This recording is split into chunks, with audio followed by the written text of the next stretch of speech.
of this hearing is to analyze the State Department and the USAID's fiscal year 2025 budget request for the Western Hemisphere. I now recognize myself for an opening statement. It will be short and, sorry, am I following the right order here? All right, so. As I'm sure you know, no region is more important to the well-being of the United States than Latin America. Miami, the city that I represent, is closer to Cartagena, Colombia, than New York City. Latin America is our back door, is our backyard, a region that is vital for our national security. But unfortunately, actions are speaking louder than words. In the last 4 years, President Biden has made it clear that Latin America is really not a priority for this country. And here are the facts. The president has traveled to 24 countries. He is the first president in 50 years not to visit the Western Hemisphere, just a quick trip to Mexico. Last year, he canceled a visit to Brazil and to Chile with no explanation. Also, he has not designated a single special envoy for crises like migration crisis in Central America, elections in Venezuela, human rights in Cuba, political prisoners in Nicaragua, the southern border, you know, the usual problems. He did not go to Central America and to South America, but he did not invite any of the dignitaries either.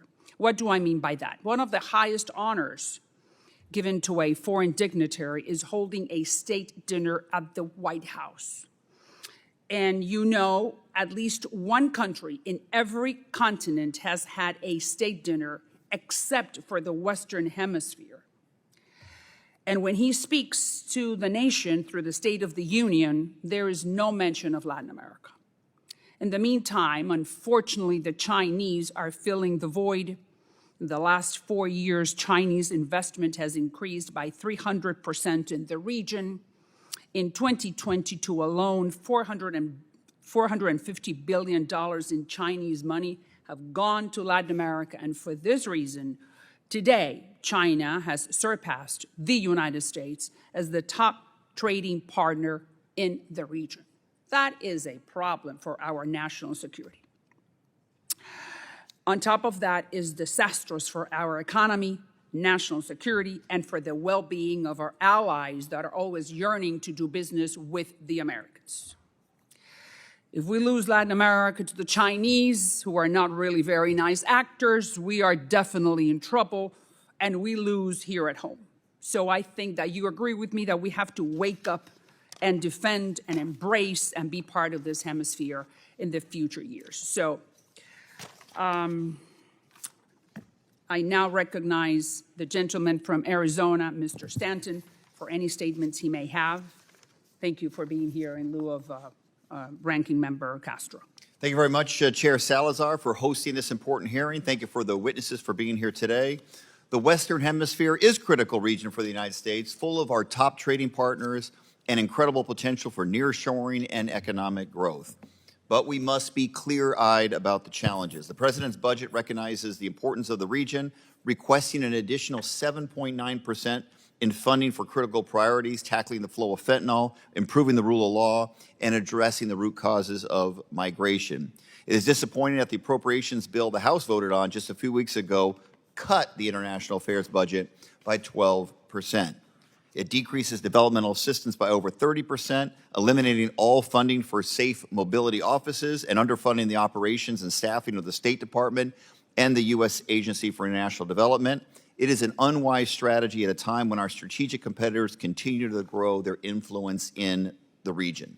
Last week, I was in Mexico, where I had the opportunity to meet with President López Obrador and President-elect Sheinbaum as a bipartisan and bicameral congressional delegation. We spoke at length about the untenable security situation in Mexico, where cartels control 1/3 of the country and contributed to the most violent election in Mexico's recent history. We discussed the need for the United States and Mexico to cooperate in combating these cartels and trafficking of synthetic opioids across the border. I represent Arizona, a border state, and I know how important our relationship with Mexico is for the strength of our own economy. Right now, we have an unprecedented opportunity to nearshore our supply chains and capitalize on historic investments made under the CHIPS and Science Act. I urged Dr. Shanebaum to take advantage of this moment, and she was enthusiastic about building Mexico's footprint in the tech space, especially working with Arizona's semiconductor industry. It was a fruitful visit, but there is much more to do to create a reliable environment for direct foreign investment in Mexico and throughout the region. The flow of illicit fentanyl has devastated far too many American families. We have taken important steps to stop the trafficking of fentanyl in the United States, including the recent passage of my bill, the American Cooperation with Our Neighbors Act, which promotes collaboration between state and local entities on both sides of the border to counter fentanyl. As former mayor of Phoenix, I deeply understand the importance of this subnational collaboration and the critical role local authorities play. I urge the Senate to swiftly take up this bill, and I look forward to working with the State Department in formulating an effective plan to combat cartel influence, gang recruitment, and the flow of synthetic opioids and precursor chemicals. We have to reduce migration. In the last 2 months, we've seen unlawful crossings drop by 50% to the lowest level in many, many years. But we must continue to invest in programs like safe mobility offices that disincentivize travel to our southern border. We have to invest in deep diplomatic relationships with our neighbors taking in migrants and in addressing root causes of migration, including through nearshoring our supply chains, which mainly shores up our national security but has the added benefit of creating necessary, stable jobs that keep people in their home countries. Venezuela, they will be holding elections this coming Sunday. This is such a consequential moment for Venezuela and comes after years of chaos and tragedy. I know these elections Sunday are not perfect, far from it. The Maduro regime has disqualified legitimate presidential candidates, particularly Ms. Maria Corina Machado. They have attempted to split the opposition and denied access to international observers.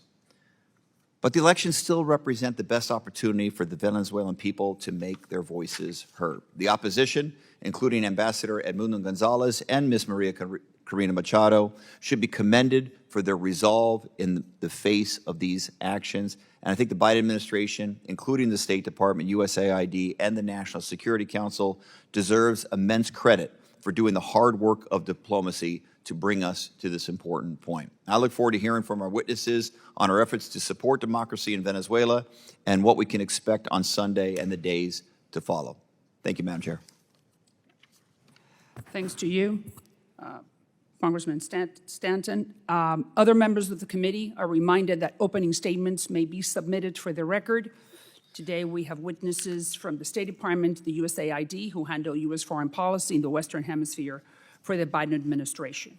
Starting with the Honorable Brian Nichols, who I always appreciate the fact that you always come every time we call you. I mean, I know it's fatiguing, but this is democracy, and I love the fact that you are following the rules.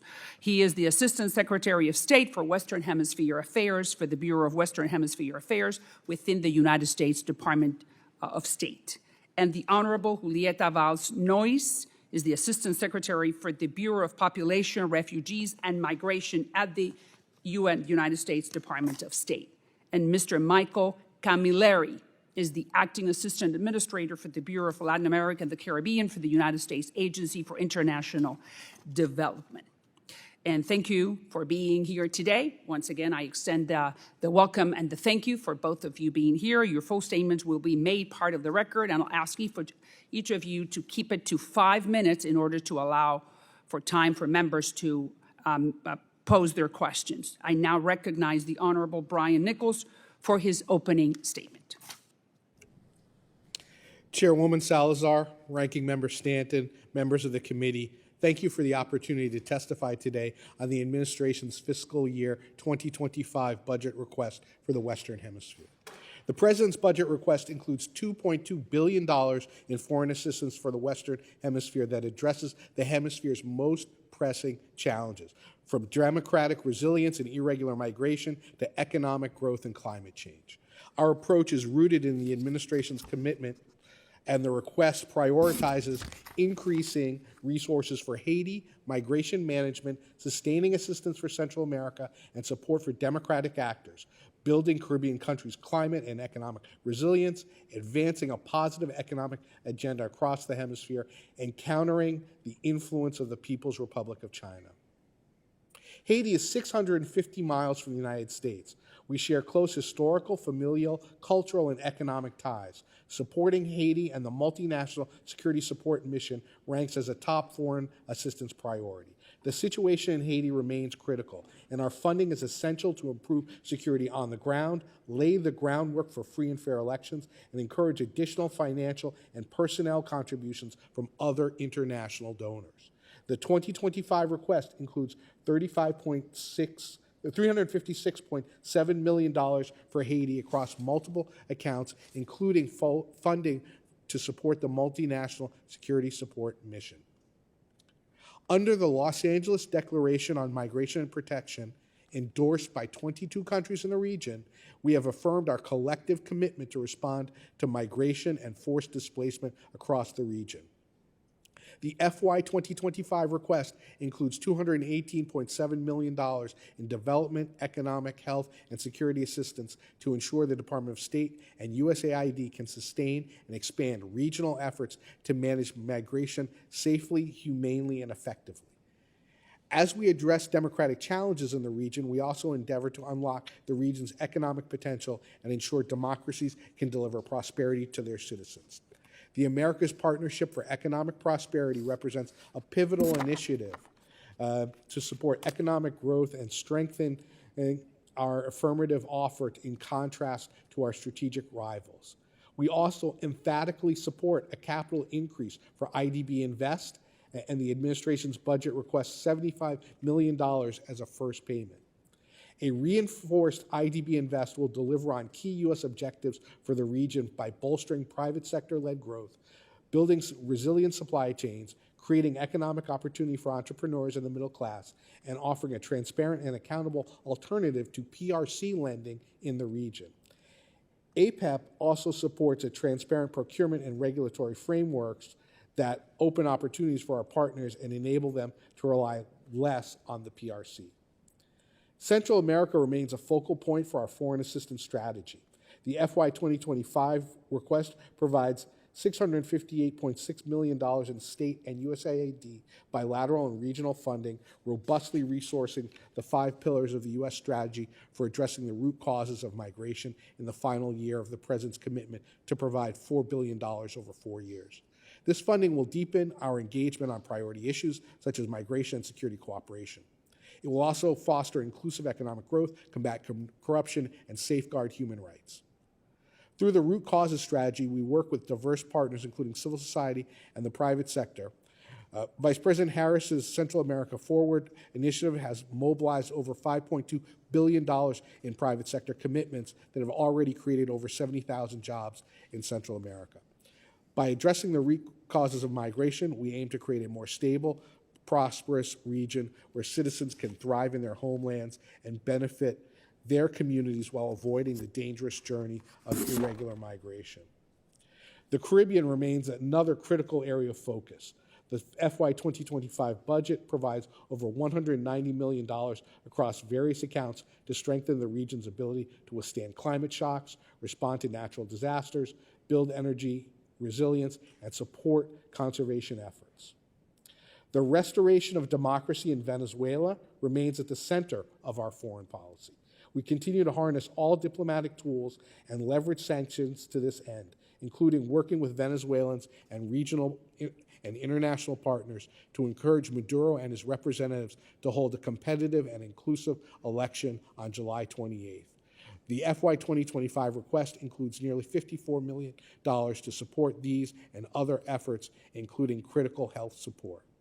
While we are clear-eyed about the prospects for a competitive election on July 28th, we must prepare for a scenario that Venezuela returns to democratic rule in the future. In conclusion, the FY 2025 request for the Western Hemisphere reflects our commitment to address the hemisphere's biggest challenges through a partnership-driven foreign policy. Our efforts are guided by the principles of democracy, human rights, economic growth, and security, as well as a focus on fostering strong partnerships. Thank you again for the opportunity to discuss our foreign assistance request for the Western Hemisphere, and I look forward to your questions. Thank you, Assistant Secretary Nichols. Now I recognize the Honorable Julieta Valls-Noyes for her opening statement. Good morning, Chairwoman Salazar, Ranking Member Stanton, and distinguished members of this committee. I am pleased to be here today to discuss the fiscal year 2025 Migration and Refugee Assistance, or MRA, budget request for the humanitarian needs of refugees and displaced and stateless persons in the Western Hemisphere. There are more than 120 million forcibly displaced people around the world, and more than 21 million of them are here in the Western Hemisphere. Violence, crime, persecution, human rights abuses, and natural disasters are driving them from their homes. Millions of people are also on the move in search of economic opportunity or family reunification. While these movements create complex challenges, it is important to note that the vast majority of the displaced persons in this hemisphere are not coming to the United States, but rebuilding their lives in other countries. The FY 2025 MRA budget request includes $475 million for humanitarian programming in the Western Hemisphere and $300 million for the Safe Mobility Initiative.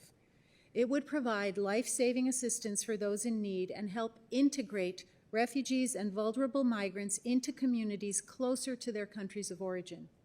The administration will support these solutions through robust humanitarian diplomacy.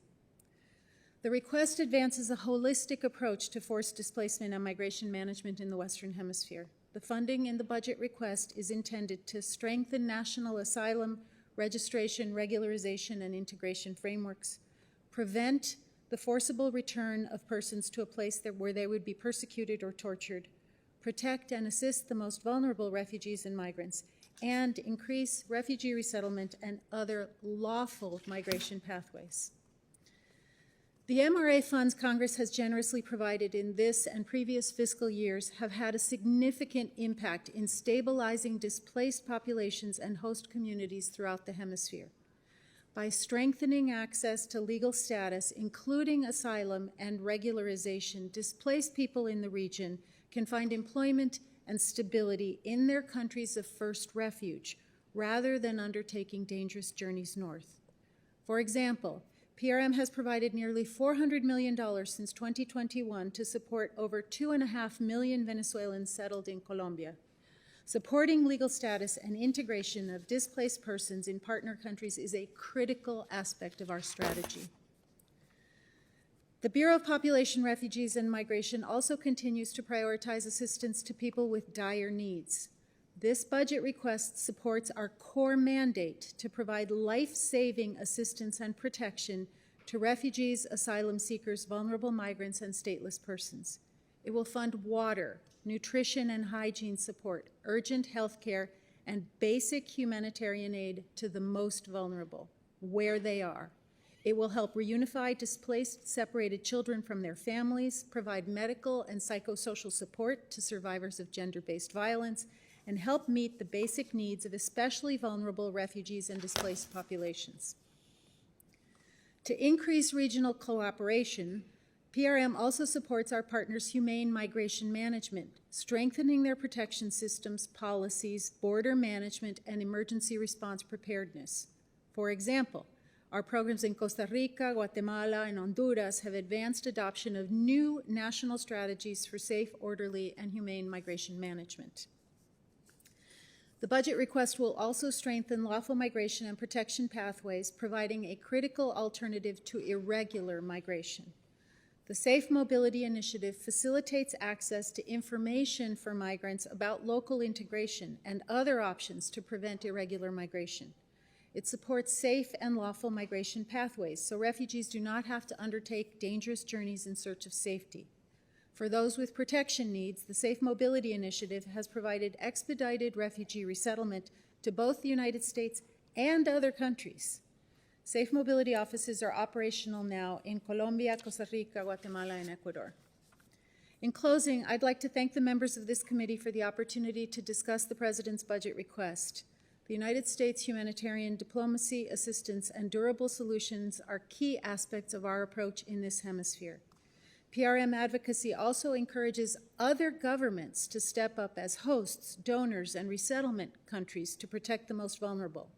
We are pursuing contributions and greater collaboration from other governments, international financial institutions, and the private sector to address these needs. The FY 2025 budget will support U.S. leadership to save lives, alleviate suffering, provide protection, and advance durable solutions to today's historic levels of forced displacement in the Western Hemisphere and globally.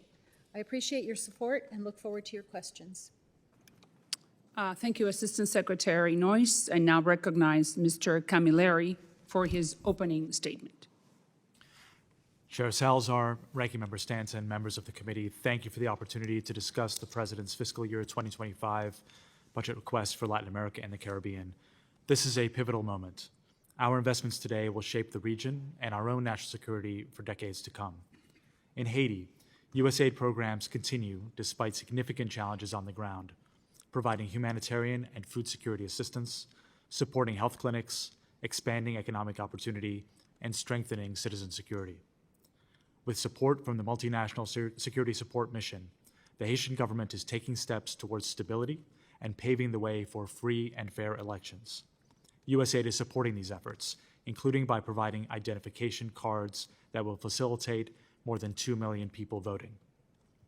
Across the hemisphere, we look for opportunities to surge efforts where democratic leaders seek to promote reform.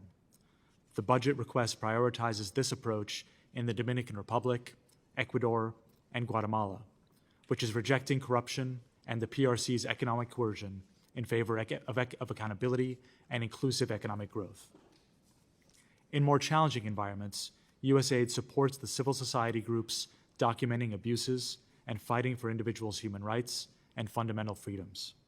For example, in Venezuela, courageous citizens have responded to years of repression by mobilizing for democratic change. USAID has been proud to support these efforts, which have been instrumental in the lead up to this weekend's elections. USAID's investments can lead to long-lasting impact. In Colombia, our decades-long partnership has helped the country move towards peace. The requested budget would allow us to continue efforts with national and local government institutions, civil society, and other partners to implement the peace accord and address key challenges, including migration and coca production. Across the hemisphere, migration is at historic levels. In response, USAID's strategy supports integration, expands lawful pathways, and addresses root causes. In Colombia, USAID, together with our PRM counterparts, has helped more than 2 million individuals obtain legal residency. We support one-stop shops where migrants can access schools, healthcare, bank accounts, and jobs, and rebuild their lives. In Peru, we have supported degree validation so migrants can contribute their full potential to their host countries. USAID also works to reduce irregular migration by expanding access to lawful pathways that provide access to temporary work opportunities abroad. We have strengthened the capacity of our government counterparts in El Salvador, Guatemala, and Honduras, allowing them to nearly triple their citizens' access to H-2 temporary work visas. Finally, under the administration's root causes strategy, USAID supports good jobs, safe communities, and more transparent, accountable institutions. These initiatives help mitigate some of the push factors that lead people to leave their homes. Indeed, both intentions and actual migration from Northern Central America have fallen significantly since the strategy was launched. As the region's challenges continue to evolve, USAID is working to meet them. In the aftermath of the COVID-19 pandemic that took such a toll in the Americas, our global health security programs work to detect public health threats, enable rapid response, and prevent threats from turning into regional or global crises. In the Caribbean and across the region, we're helping to provide early warning systems that will help save lives, drought and heat-resistant crops that provide a more reliable source of food, and secure, affordable, and clean energy. Thank you again for the opportunity to speak with you today about how USAID works to advance America's interests and build a more secure, democratic, and prosperous hemisphere. I look forward to your questions.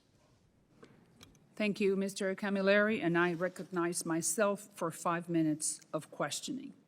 I'm going to start with you, Mr. Nichols, and we're going to start with Venezuela.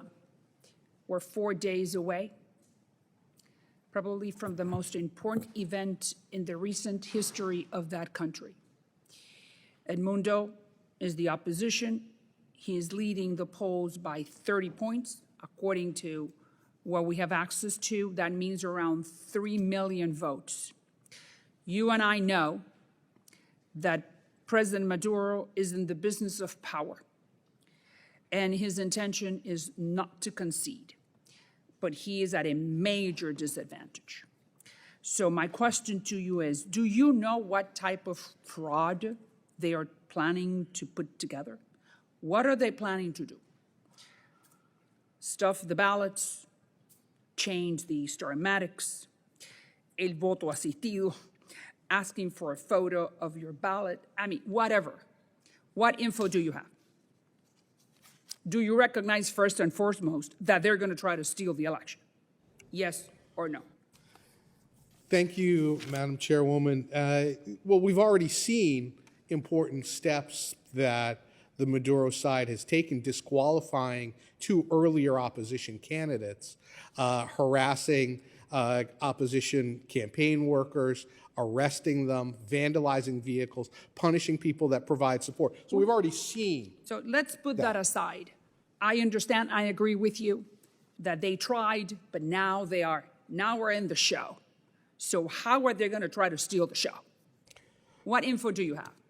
Well, I think the key barometer early on will be turnout for the vote. As you note, polls indicate a significant lead for the opposition. We expect that if they're able to turn out their voters, they should perform well. But what info do you have? What are the schemes they're trying to put together? Do you have that info? Because something they're planning. What is it that they're planning? I cannot figure it out because there are many different ways, but I want to ask the State Department. What are you guys expecting? I don't have any specific information on what the Maduro side might do. What I will say is that this election represents a major opportunity for Venezuela to return to the community of nations and to have an opportunity for a better future. But you know that that's not Maduro's plan. I mean, they're in the business of power. What do you mean conceding victory? You're giving power away. No, that's not part of the agenda. So since we know that is not part of the agenda, so what can we do in order to, can we talk to Lula? Can we put more pressure? I mean, we are the United States, and you guys are in charge. What can we do to send the message to Maduro after, let's say, polls are going to close at 7 o'clock at night? I mean, I've covered this before as a journalist. So let's say by 2 o'clock in the morning, they're still counting. We know. So what are we going to do in those key hours? We meaning the United States, you, the State Department. You're going to pick up the phone, and what are you guys going to do? We continue to engage with partners from around the world to maintain a united Who are front. those partners? Tell me. Who are you calling as an ally to call Maduro and say, you got to go, guy? Well, I think we're like-minded with countries throughout the hemisphere: Canada, Mexico, Brazil, Peru, Ecuador, Argentina, Have you enlisted Chile. them already? Have you been talking to them and say, hey, I need you to be on standby? During the OAS General Assembly in Asunción, Paraguay, we had the opportunity to talk to more than a dozen partners from around the hemisphere about key issues, including our collective support for democracy in Venezuela. Secretary Blinken engaged the dozen colleagues during the ministerial meeting of America's Partnership for Economic Prosperity. Mr. Nichols, I understand everything you've told me, and I'm on your side. I just want to hear something more forceful, that we, the United States, in this magnificent moment of biblical proportions for the history of the Venezuelans, that we are going to be a little bit more forceful. But I hear what you're telling me. Is there anything else that you want to share with us? I have another question. I know that Maduro, when he realized that he's 3 million votes down, he calls the Biden administration through Jorge Rodriguez, who is one of the top lieutenants next to Maduro. Can you share with us what was discussed? That happened, earlier this month. They picked up the phone, they called Biden administration. What did they say? So we did have a conversation with some of the Maduro side representatives. They expressed their unhappiness about what? That they're going to lose? about the fact that we have not lifted sanctions. Okay, yeah, right. And we expressed our disappointment at the disqualification of earlier candidates and our hope that this would be a competitive election. And what did they say to that? Of course, I'm not going to get into all of the back and forth that we had in a negotiation, but I will say Was that something negotiated? We value the channel of communication that we have, and it's important as we go forward to be able to have conversations between our two governments, between our government and the Maduro But you side. cannot share with us anything that was spoken specifically or negotiated in that. I'm not going to get into the All right. contents What of about different in arguments. Qatar last year? There was also a discussion between Biden administration officials and the Maduro regime. Was a transition discussed? As part the pending phase of the Barbados agreement talked about the next phase would be some type of a civic pact and a discussion of what would happen from the time of the election until the January inauguration of whomever the victor is in the election. All of those discussions are still pending. Moving forward, the morning after, Maduro comes out and says, I won by 50.315. What are we going to do if we know that they stole the elections just like they have done before? What's going to be our first reaction? Well, under Venezuelan electoral law, their electoral council has until the following day to announce the results, and then August 2nd, they're supposed to publish detailed results. There'll be international observers on the ground. There'll be thousands of domestic poll watchers from the opposition as well as from parties that support the Maduro side. We want to look, and there'll be international diplomats present. We want to look at all the information. We're not going to rush to judgment, and then we will make a decision. All right, and then we'll be in touch because, as you said, we both agree on the fact that the Venezuelans deserve to be free and choose their own leaders. Now, I just want to have a little bit more time. After that, we have to, I'm trying to be courteous to my fellow members of the committee. All right, Vice President Kamala has been in charge of the border. Her visits have been considered, I'm not saying it, the headlines say it, that a failure. Right there you have CNN, that it's a pretty friendly news outlet for the Democrats, saying that the problem is now much bigger. That's not a very good headline to Vice President Harris. She goes to Guatemala, and then she implies that the country is corrupt in this press conference that she puts together with Giammattei, who was the president at the time. And she tells the Guatemalans right there on the air, hey, don't come, don't come.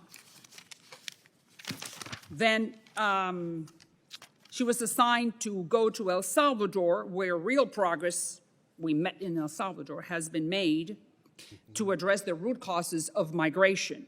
So in other words, Madam Harris is now in a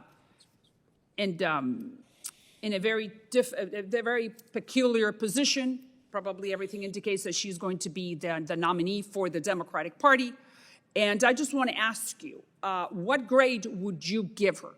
According to the headlines, she gets an F in the job or in the assignment that she was given by the president to control or to be the border czar. What grade do you give her? So Vice President Harris launched the U.S. root causes strategy to tackle the drivers of irregular migration by improving conditions in El Salvador, Guatemala, and Honduras so people do not feel compelled to leave their homes.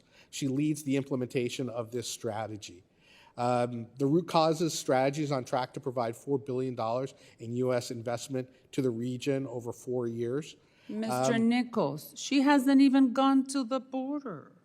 So I mean, just give me a little better explanation.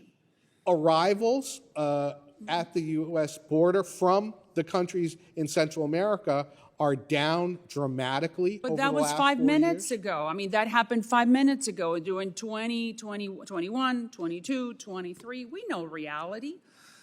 I mean, I just want to get some truth statements from you. I mean, why do you think that she failed so dismally at this job that she was given? Why didn't she pay any attention to the southern border be one of the most important topics affecting the national security of this country? Do you have any explanation?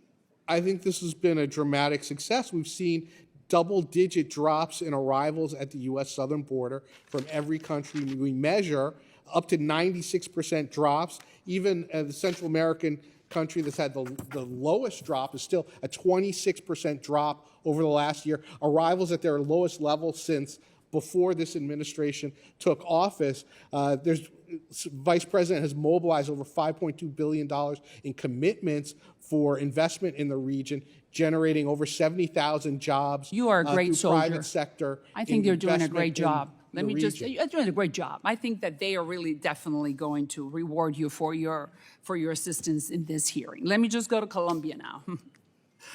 There are many accusations right now about President Petro's personal life. I may be tough, but I do not want to pry into anyone's private life, much less in public, all right? But the issue is that he is constantly late and has to cancel many meetings. Not only that, he has missed 150 public engagements during his presidency. Are you aware of this? I hadn't seen that specific statistic. 150 public engagements. In the last week, during the 20 de Julio, July 20th parade, which celebrated an important date for the Colombians, that parade had to start without the president because he was more than 3 hours late. Recently, even more damaging, I think, for his image, he was spotted walking hand in hand with a woman who was not his wife, who appears to be Lady Linda Yepes, who is a trans woman who was a host on the program Buen Dia in Colombia through RCN, one of the main networks in Colombia. When did that happen? During the inauguration of José Raúl Mulino in Panama. The pictures are there for everyone to see. He has admitted that he has been drunk at many public events. So my question to you is this. Do you think that, that what I just mentioned and the concerns from some Colombians is affecting this dalliances and this new ways of conducting his private life are affecting his ability to govern? What do you think about that? Our relationship is with the nation of Colombia. It goes back to centuries. They are some of our closest allies in the world. We work with them across a whole host of issues. Mr. Nichols, but he's the one conducting the ship. Any single individual, and we will focus on our government-to-government relationship with Aren't you Colombia. concerned about that erratic behavior from one of our top allies?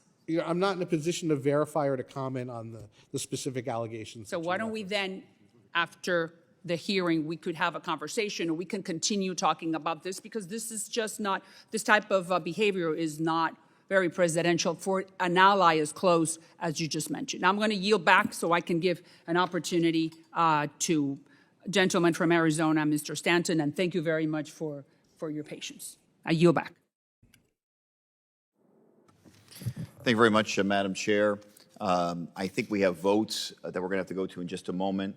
And I think because of all the activities on Capitol Hill today, including the Prime Minister of Israel, who's coming to give a speech, we won't come back after votes. I'll just speak for maybe a minute or two, and then call it a day, because we don't want to be late for votes. But I just want to say, first, in response to your comments, we will be paying close attention to what happens in Venezuela, and if there are irregularities, I look forward to working with you. And I know you asked the administration about their response, but I look forward to working with you on an appropriate congressional response to any irregularities in that. As it involves the vice president, you gave her a poor grade for her involvement in immigration and border security. I'd say we need to actually look in the mirror and say Congress is actually the entity that needs to step up to the plate and finally pass a real border security plan in a bipartisan way, real immigration reform, a real policy as it relates to trade with Mexico, Central Latin America, and a real policy as it relates to the root causes of migration. And the failure of Congress to be able to come together in a bipartisan way to do that has led to so many of the challenges that we are discussing right here today. And the failure of Congress to pass common sense policies on border, immigration, trade, and root causes is one of the great failures of this Congress. But Chair, I want to compliment you, because you have been someone that has put forward and worked in a bipartisan way and put forward a real plan, a real bipartisan plan, I know with real political risk to do that. And I just want to personally compliment you, and I wish there were more like you that are willing to reach across the aisle, come together in a bipartisan way, take political risk, because it's going to take real political risk on both sides to get this done. But we can do this in Congress. We shouldn't cast blame on other people, because it's Congress that has to take this important step. And with that, we're going to close out the hearing, because we got votes, and I know we have an important speech later, so Sure. I don't want to force Well- everyone to come back. So thank you for being here. And we are coming back according to the staff, and the committee will recess until 11 o'clock for votes. No, we're going to come back at 11. So we may be coming back at 11, and if you don't mind staying and continue with our questioning, we very much appreciate it. We'll reconvene then at 11.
The committee will come to order. Now I recognize Congressman Huizinga for 5 minutes. Thank you, Madam Chair. And Madam Chair, if you don't mind indulging me, I know that there's been a lot of debate about who's in charge of the border, who's been assigned a task to deal with the border. Some have used the term border czar. Maybe czarina would be more applicable. For clarity's sake, I do want to add, if you don't mind, a AP article from March 24 of 2021. The headline is Biden taps VP Harris to lead response to border challenges. And I'm going to read the very first paragraph. President Joe Biden has tapped Vice President Kamala Harris to lead the White House effort to tackle the migration challenge at the U.S. southern border and work with Central American nations to address root causes of the problem, close quote. And I'd like to submit that for the record. Because I think it is important that we have clarity about not only what has been happening, but what the response has been and the responsibility of that. I'm going to start, frankly, in a slightly different direction, though. I'd like to talk about China and the Chinese nationals. More Chinese nationals have presented themselves at the border this current fiscal year than in the entirety of fiscal year 2023. And I would like to hear Secretary Nichols, is the administration concerned about the intent, not just numbers, but the intent of the Chinese nationals when they arrive? And is there any indication that they are connected to the CCP either overtly or covertly? Well, I think the arrival of migrants from the PRC is a stunning indictment of the leadership of that nation. The PRC's economic slowdown, government repression, that's what's driving this increase in migrants. And migrants arrive from all regions in China, and the majority of the migrants are middle class and professionally skilled. We continue working with partners to identify countries of concern and coordinate responses to disrupt flows, whether they be from China or any place else. So you don't believe there's any nefarious intent behind this? This is just people trying to flee a lousy China's economic policy. I think it's driven by people's deep dissatisfaction with the lives that they have. People don't pick up and leave where they are. Well, we have slightly different views of the PRC and the CCP and their motives. And we know that this isn't just happening at the southern border. I happen to be the chair of the U.S.-Canada IPG. I live in Michigan. I'm very familiar with the northern border. 2/3 of all of those who have been caught, not the getaways, but who have been caught, who have been on the terrorist watch list, have been actually at the northern border, not at the southern border. There's two borders that have been exploited here. And I'll give you another example.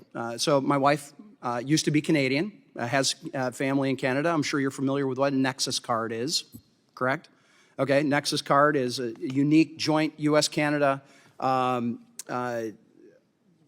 permit that allows easier travel for those that sit in front of both a U.S. and Canadian Border Patrol at the same time. It's a very unique thing.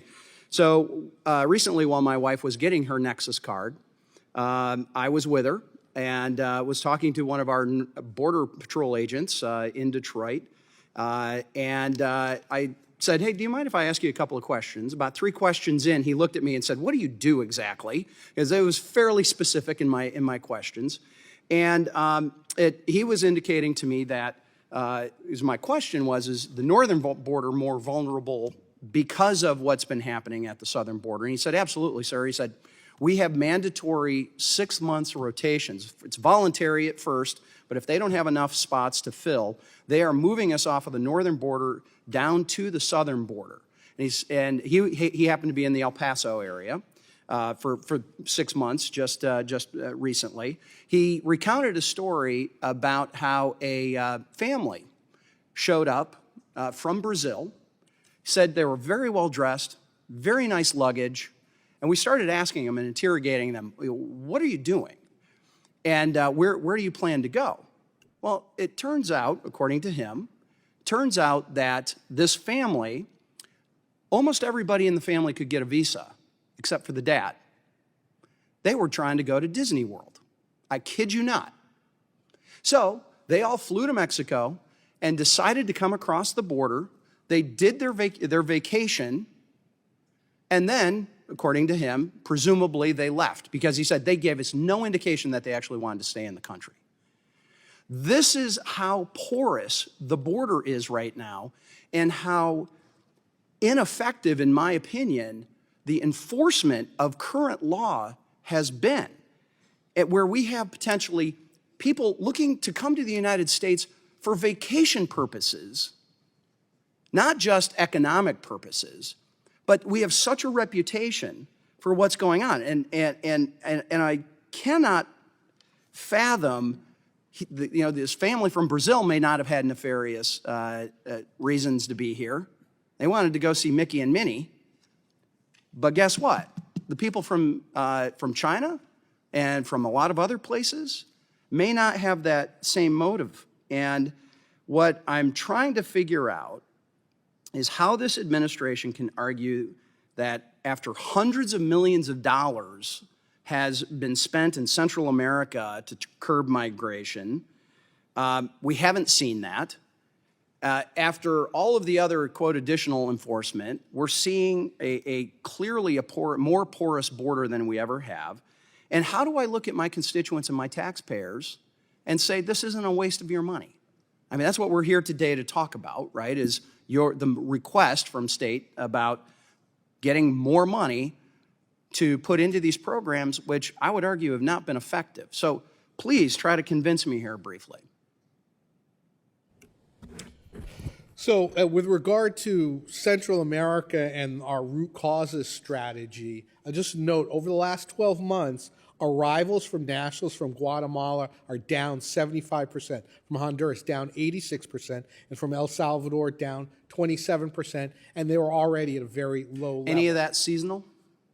No, this is... No, none of it's seasonal? This is... Come on. We're at the lowest levels we've been since... before this administration took office. We know that there's seasonality to border crossings. We know that.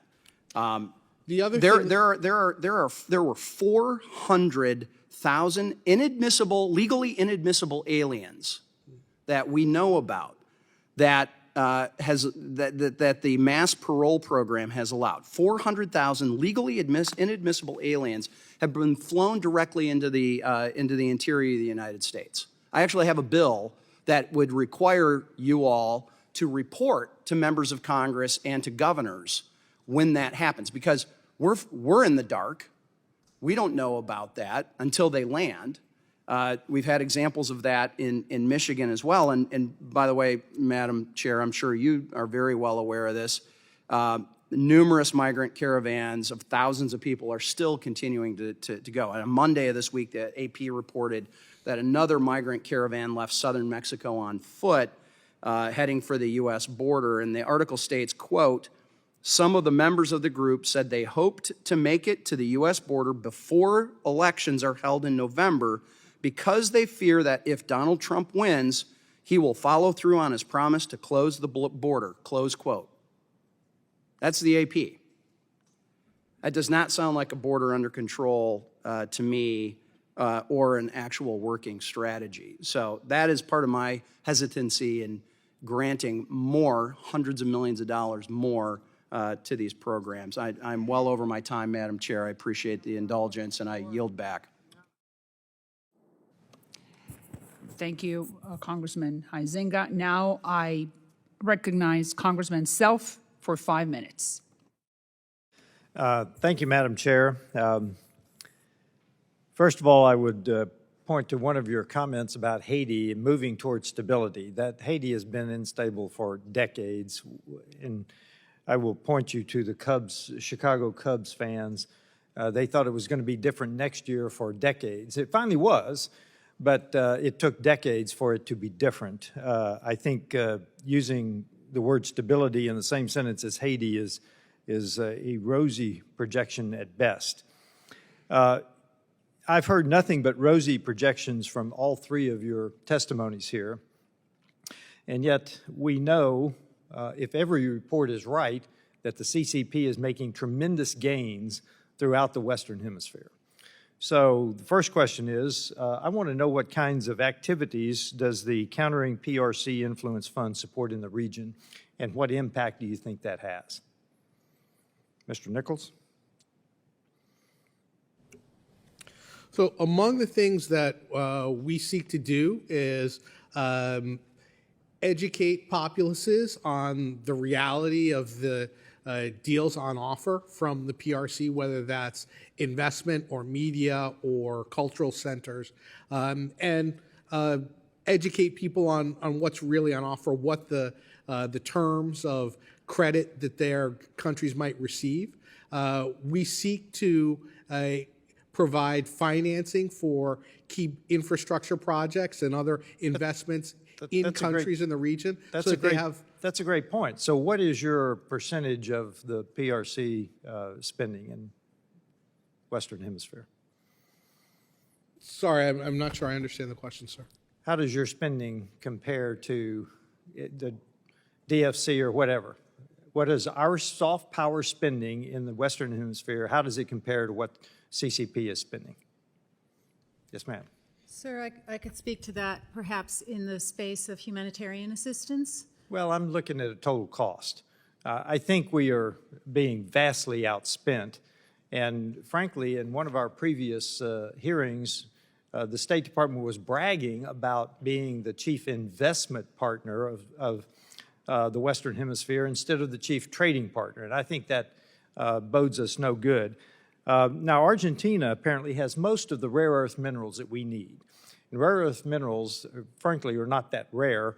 Alaska alone has 49 out of the 50 rare earth minerals, and yet the Biden administration is trying to turn it into one large national park.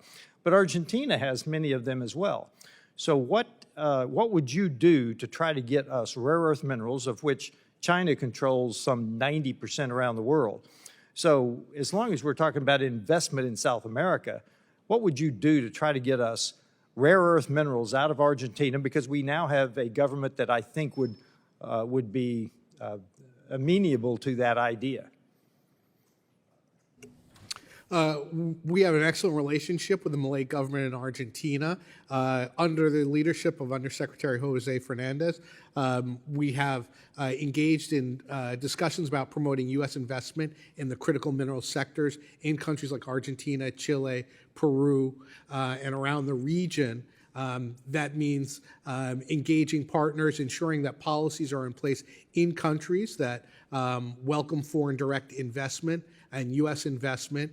In the case of Argentina specifically, mineral resources, subsoil resources are controlled by the provinces and not by the central government. So that means working with governors, and our embassy engages with the governors that's process, around but what are you doing to encourage U.S. companies to go get the rare earths that we need? That means working with nations to create an environment that is welcoming to foreign direct investment, working with the private sector in the United States to share opportunities for investment. That's generalities, though, Mr. Nichols. What are you doing Leading trade delegations to countries in the region, working with our partners in the Department of Commerce to facilitate visits by businesses around the hemisphere, engaging with private sector organizations like BCIU, Council of the Americas, U.S. Chamber of Commerce. Let me ask you this then. Those countries that you've named, is China extracting rare earths out of those countries? Yes. And have we started? Well, in some cases, there are, in Chile and Peru, there are U.S. mines that do mine critical minerals in those countries. I will just make the point that I think our soft power has gotten a little soft. We need to be going after these things that our industry needs in great quantities, and we need to be reducing our reliance on China. I agree I'll yield 100% back, on Madam that Chair. point. I agree, and we need to do more. We need to fund DFC. We need to fund the Inter-American Development Bank so that the financing piece is there for these multi-billion-dollar investments.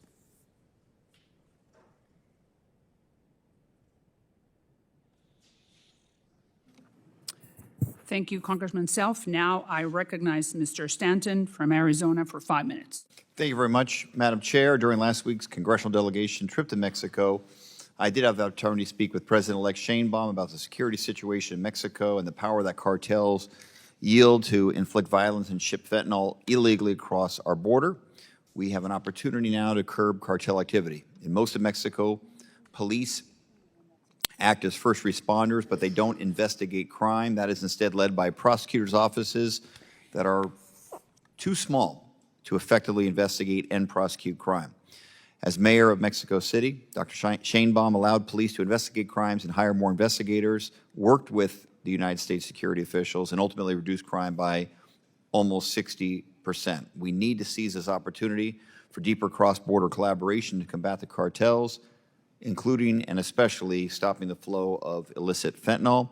Assistant Secretary Nichols, how does the State Department plan to work with the incoming administration in Mexico to combat the flow of fentanyl and build upon the commitments of the U.S.-Mexico Bicentennial Framework for Security, Public Health, and Safe Communities, and how do proposed budget cuts affect those plans? We work intensively with the current Mexican government, and we have begun to consult with the incoming government about our cooperation on law enforcement issues, and there's no issue more vital to the security and welfare of Americans than combating fentanyl trafficking into our country. That means continuing to work to identify chemical precursor suppliers into Mexico, identifying clandestine labs in Mexico, using intelligence-driven operations to disrupt the financing of drug cartels, training and supporting vetted investigative units in Mexico, and making sure that that partnership, in addition to our bilateral engagement, works with other key partners around the hemisphere and around the world to combat this scourge.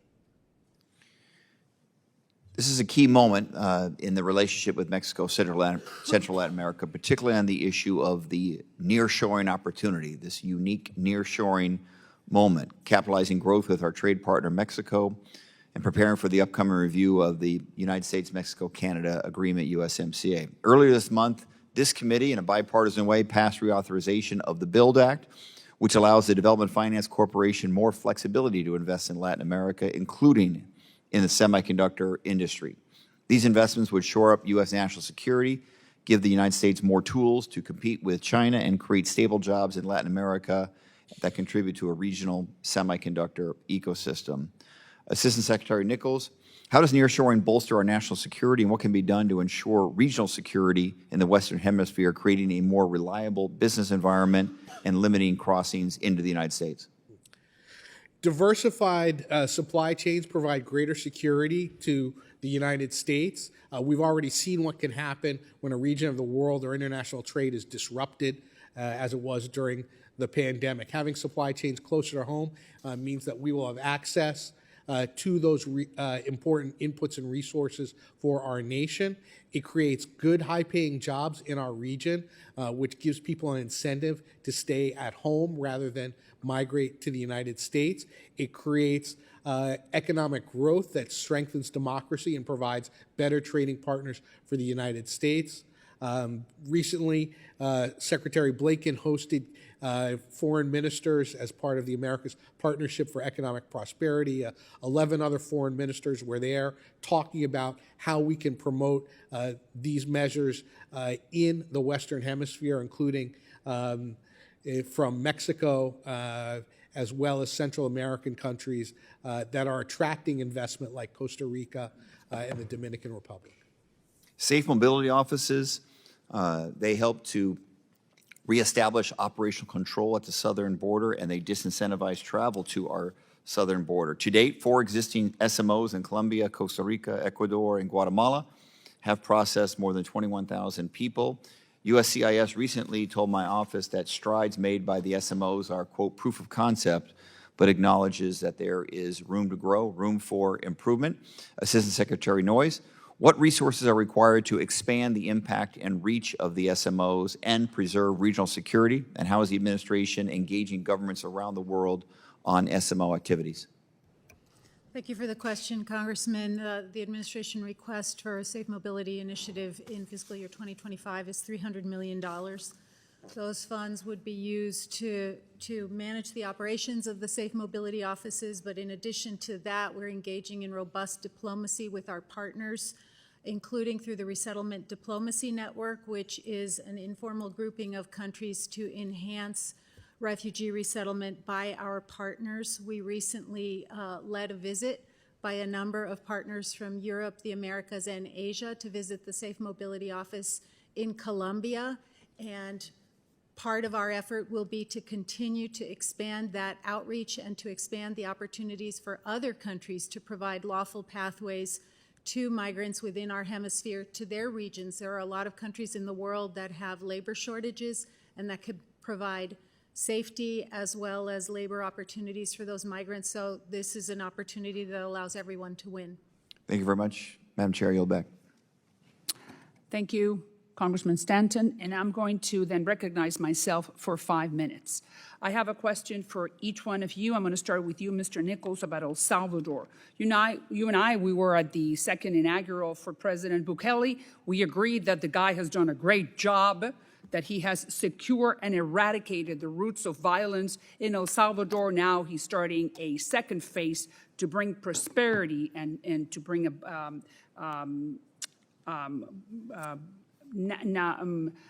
investments, American investments, and to be able to grow the economy. But they need international financing. They need for the United States to bless them so the international banking community opens up and starts giving them loans. Are we ready to bless the Bukele administration so they can start that second phase and bring prosperity, economic prosperity to the country?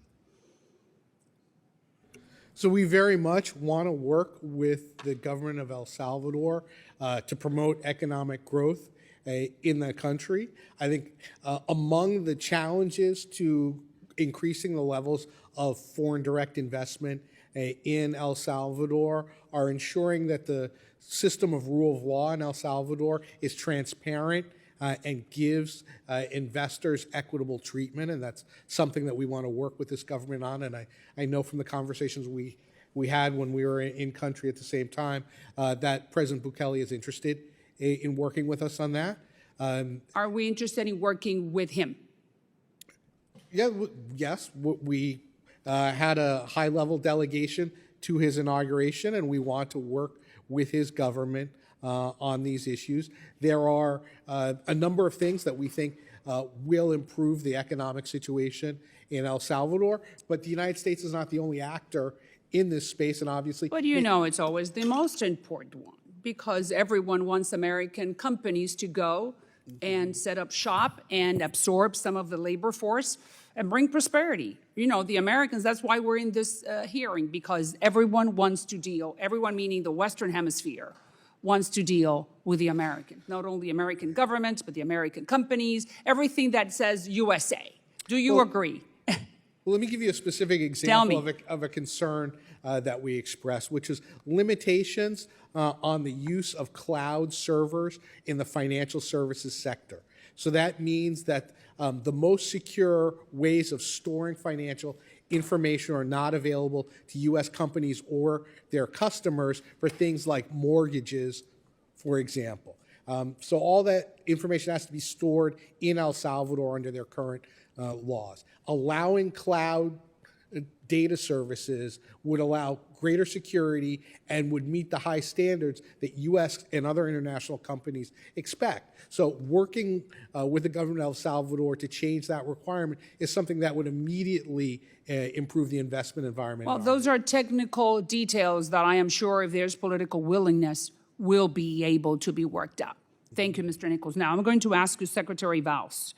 Could you explain to us the new migration policy that was negotiated between the Biden administration and the new president of Panama, Jose Raul Mulino? Why do I say that? Because right now, the Darien Gap, which is that magic place where everyone has to go through, meaning everyone that is not in Central America, needs to go through in order to get to the United States. We're only talking about 30 miles, and that's why we believe that the influx of people coming through the southern border has been reduced. So to the present numbers that we have been discussing. What was negotiated? Thank you, Congresswoman. During the inauguration of President Mulino in Panama, the head of the U.S. delegation, Secretary Mayorkas, signed an MOU with the new foreign minister of Panama that would facilitate U.S. assistance, technical training, capacity building for Panamanian migration officials to assist them in conducting repatriation flights for individuals who do not have international protection concerns. It was an agreement that we had negotiated for several months, but that satisfied the requirements or the desire to repatriate those who didn't have a legal basis for remaining, but also providing protection concerns to make sure that the repatriations didn't include people who had fear of persecution or torture when No, I returned. understand, but why do you think it was negotiated now in 24? Why couldn't we do that in 21 or in 22? The negotiations began earlier and took a while to come to conclusion, and President Mulino, upon entering into office, agreed to sign. So those negotiations had been going on for some time before that. And are you satisfied with the results up to now? Yes. All right. Now, Mr. Camilleri, when I was a news reporter, USAID, it was the star. Everyone wants to deal with, every country in Latin America would love to have USAID help and presence and agents and staff. So it's the pretty face of the United States, it's the noble face. It's like the signature agency that takes prosperity, hope, our American values. So I hold the USAID in high regard. So I want to ask you, that is our role. We know that we should be investing a lot more money, a lot more resources, more people, more of everything, because that's like the American flag when it comes to non-political and non-military aid. Are the Chinese, what are they doing in order to counteract that noble purpose that USAID has? Thank you, Madam Chair, for the support for USAID's work. I think we feel proud of the work we do in the region for precisely the reasons that you know so well, having spent so much time with the people of Latin America and the Caribbean. Certainly the strategic environment in the Americas has evolved. We have strategic competitors, the PRC, probably principal among them. And so now more than ever, it is critical that we have the resources to invest in the things that USAID does so well, working with our interagency partners. But what are they doing?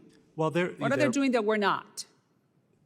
Their model is different than ours in a couple of ways. One is that they burden countries with debt.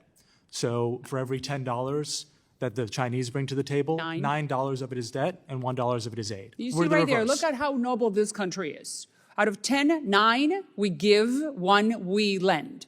The Chinese, they're communist, obviously. They lend 9. That means that you got to pay me back, and 1 is given for free.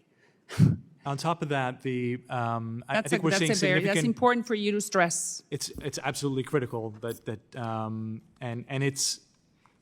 it is, I think, increasingly apparent to our partners in the region why the United States should remain the partner of choice, not just because we're bringing aid to the table rather than burdening these countries with debt, but the quality of what we bring to the table, the values that we imbue our programs with, is distinguishing us from what the PRC brings in terms of the corruption that often is associated with their projects, the shoddy infrastructure, the debt burden, as I mentioned. So we think that our what about social programs? Like I know that you have gender identity programs, you have all types of social programs. to teach English, to learn how to put together a bank account, right? To teach some of the residents of Guatemala, let's say, how to open up a business. So do they do something similar is what I'm saying. I don't know the answer to this. That kind of programming is more what we do versus what we do. The rooted programming in local communities, the deep knowledge and dialogue with those communities in areas like financial literacy, to mention one that you mentioned. The values, again, the democratic American values that imbue those programs, that is a distinguishing characteristic of the way the United States does foreign assistance, and I would argue a comparative advantage that we have over the PRC. Yes, ma'am. Chairman, if I could just jump in. The United States, in terms of humanitarian assistance, we lead with our values. And I'd like to give a specific example. In 2022, the United States was, as it always is, the largest single country donor of humanitarian assistance funds in the world. In 2022, the last year for which we have statistics for China, the United States provided $17 billion in humanitarian assistance to save lives, alleviate suffering, provide protection to the most vulnerable people. In that same period, the People's Republic of China provided $9 million. So for every $1 provided by the People's Republic of China, the United States provided $1,200 in humanitarian assistance. I think that shows our partners in the hemisphere who really cares about them and who really leads with our values and who is really standing by their side. Thank you, and I like your phrase, leading with our values. Long live the United States. Thank you. I yield back, and now I recognize Congressman Schneider from the state of Illinois for 5 minutes. Thank you. Thank you, Chair Salazar. And let me first say thank you. I'm not on this subcommittee, but I'm pleased to be here and allowing me to join you. I appreciate the opportunity to speak about the fiscal 25 budget priorities that we are here today to discuss. I was just in the region last week. I was in Brazil, Argentina, and Guatemala. The trip was an eye-opener, reinforcing the critical importance of our engagement in Latin America. We had the chance to meet with President Milei and President Arevalo, who both emphasized their appreciation for and commitment to a strong United States relationship. In Buenos Aires, we commemorated the 30th anniversary of the Amia Jewish Center bombing, honoring the victims of this tragic terrorist attack that still has not had justice served. The solemn event reminded us of the enduring threat of anti-Semitism and the need for vigilance and justice. As many of you know, Hezbollah was responsible for the Amia bombing, highlighting the group's capacity for violence and terror beyond the Middle East. This connection is very personal to me, for I have a long history of working to counter Hezbollah's influence, including leading the original Hezbollah International Financing Prevention Act. Hezbollah's activities, including money laundering and drug trafficking, pose a serious threat not only to regional stability in Latin America, but to United States national security. Our experiences on the trip underscored the importance of sustained U.S. engagement in Latin America. Specific priorities protecting our vital interests include addressing and promoting economic opportunities while addressing economic challenges. Dealing with, as was mentioned earlier, the strategic competitors, in particular the PRC. Dealing with the effects of climate change and the threats of irregular migration and other issues that are coming from that. And last but not least, dealing with crime and terrorist groups in the region. We have to address democratic resilience. In Guatemala, we met with the president. He talked about the efforts they're taking, and I'd like to touch on that in a second as well. Economic development, our ties with Brazil are robust. Two-way trade is reaching significant levels. Strengthening that relationship will benefit both nations, promoting job creation and sustainable development. Of course, migration management is an issue, and I'll come back to that in a second, but programs are having effect. In Guatemala, we talked about the fact that border crossings are down by 2/3 since 2021. And last, enhancing our efforts to counter Hezbollah's influence in the Americas is crucial. In conclusion, our engagement in Latin America is not just a matter of foreign policy, it's about building a more secure, prosperous, and democratic hemisphere. And that's what the 2025 budget request is all about, and a step in the right direction. So let me start with Acting Assistant Administrator Camilleri. How is USAID addressing the root causes of migration from Central America, particularly in Guatemala? As I mentioned, we've seen a 2/3 decrease, other positive steps, but what should we be looking for? Thank you, Congressman.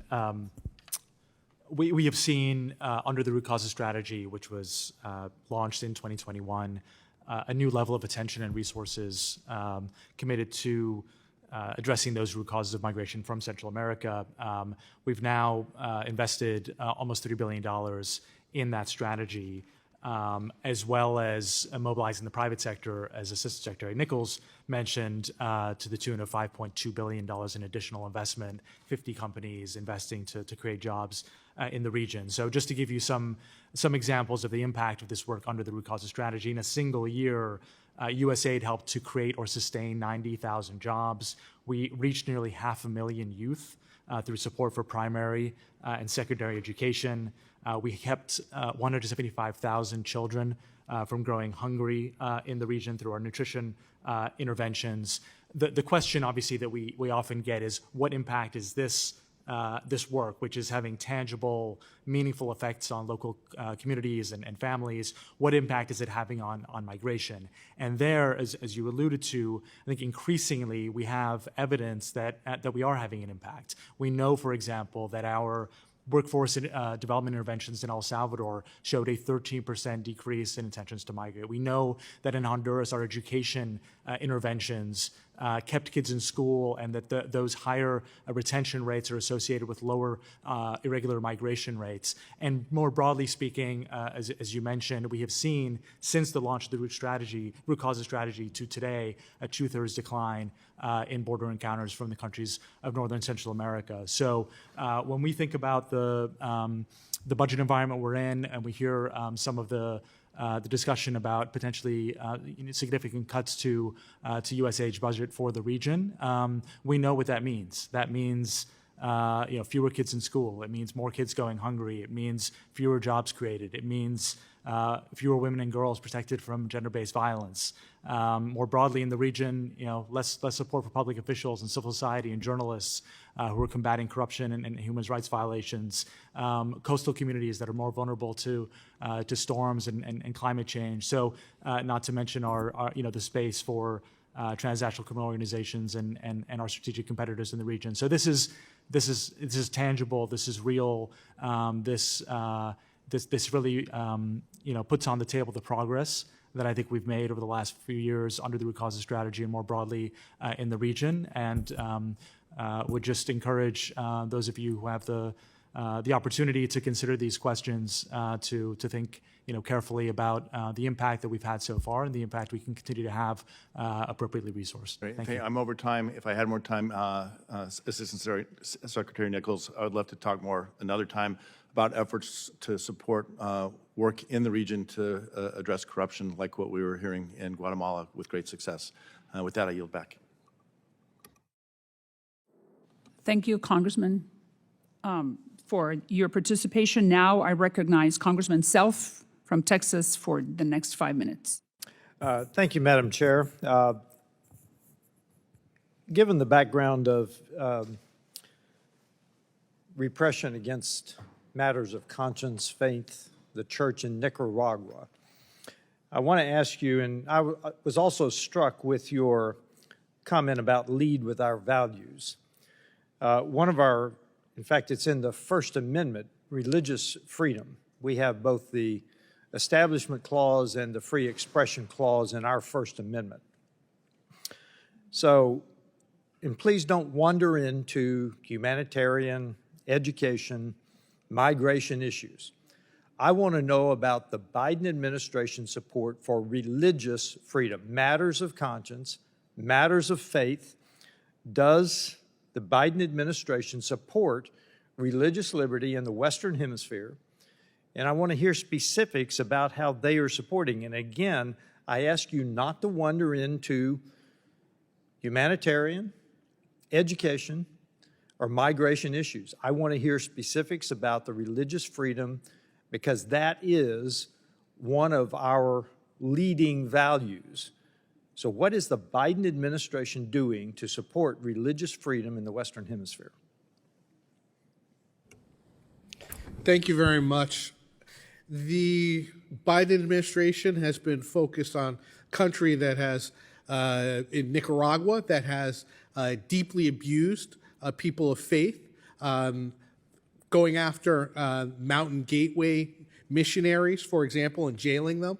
So what does focused on it mean? What are they doing? So we have repeatedly raised the unfair jailing and abuse of both evangelical and Catholic religious figures in Nicaragua with the Ortega Murillo regime.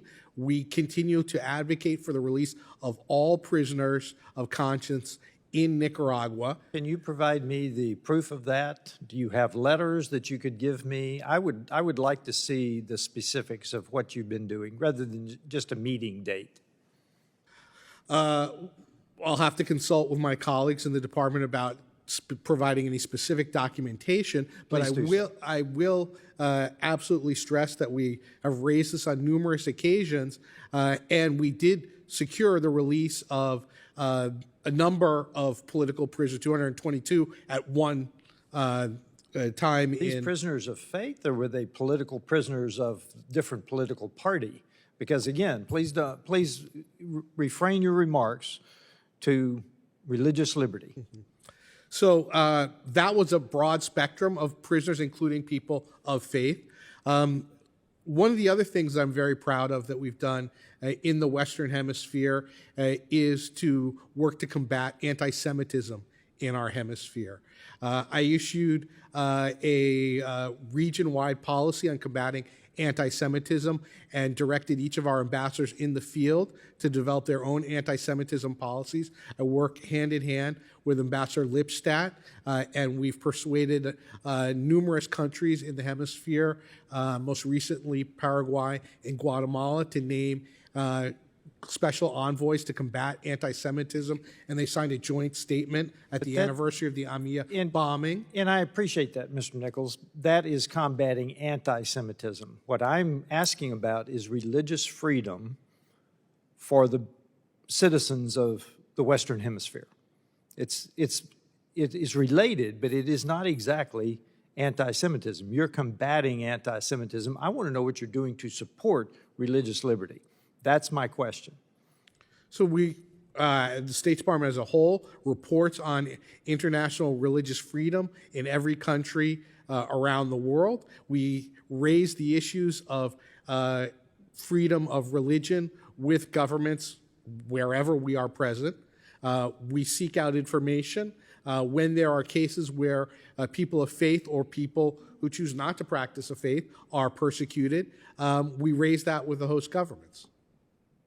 Okay. I would like to know if you've got any documentation, if you would follow up on when you have actually done it. We can talk generalities all day long. That doesn't answer specifics. I would appreciate it. With that, I yield back, Madam Chair.